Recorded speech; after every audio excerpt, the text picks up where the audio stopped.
수사구조 개혁. 대한민국 형사사법제도를 더 공정하게 만들기 위한 첫걸음.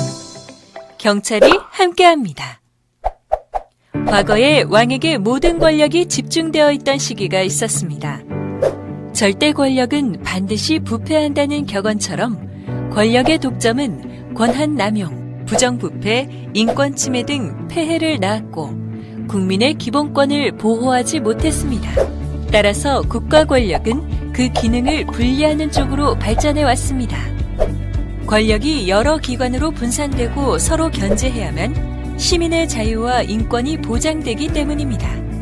국가가 형벌권을 실현하는 사법제도도 마찬가지입니다. 과거에는 한 사람이 수사, 기소, 재판 모두를 하던 소위 사또 재판이 이루어졌지만 오랜 권력 분립의 역사를 거쳐 오늘날 대부분의 국가는 수사, 기소, 재판으로 기능을 나누고 이를 경찰, 검찰, 법원에 분산시켰습니다.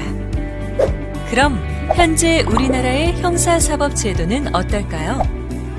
안타깝게도 우리나라는 기소기관인 검찰이 수사까지 장악함으로써 형사 절차 전반을 지배하고 있습니다.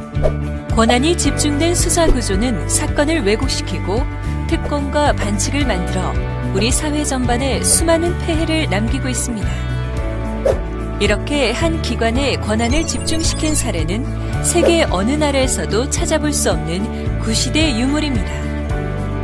이런 불합리한 수사구조는 일제강점기부터 시작했습니다. 조선 총독부를 정점으로 조선을 지배했던 그들에게는 견제와 균형의 원리는 중요하지 않았습니다.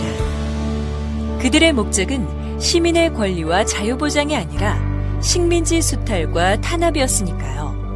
광복 이후 식민지 형사사법제도는 불행하게도 대한민국에 그대로 이어졌습니다.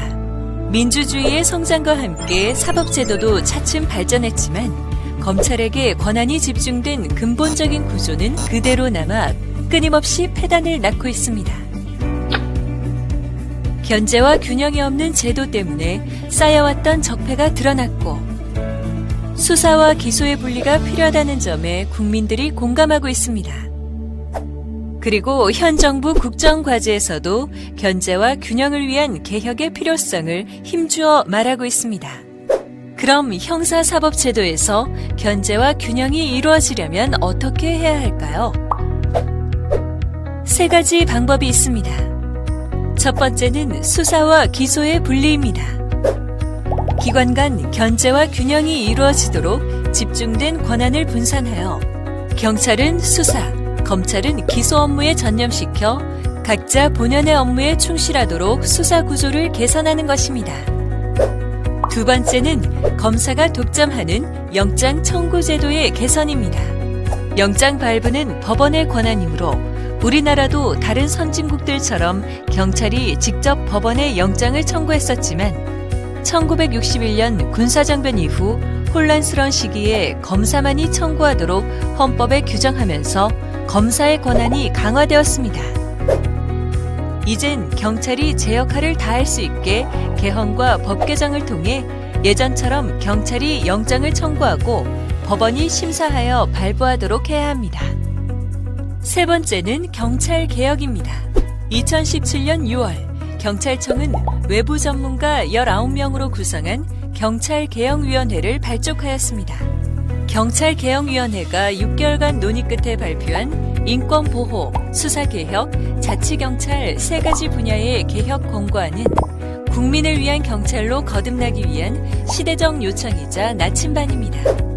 수사와 기소의 분리, 검사가 독점한 영장 청구제도 개선, 그리고 경찰 개혁, 이 세 가지가 수사구조 개혁이며 권한은 나누고 인권은 배가 되는 민주주의의 핵심입니다.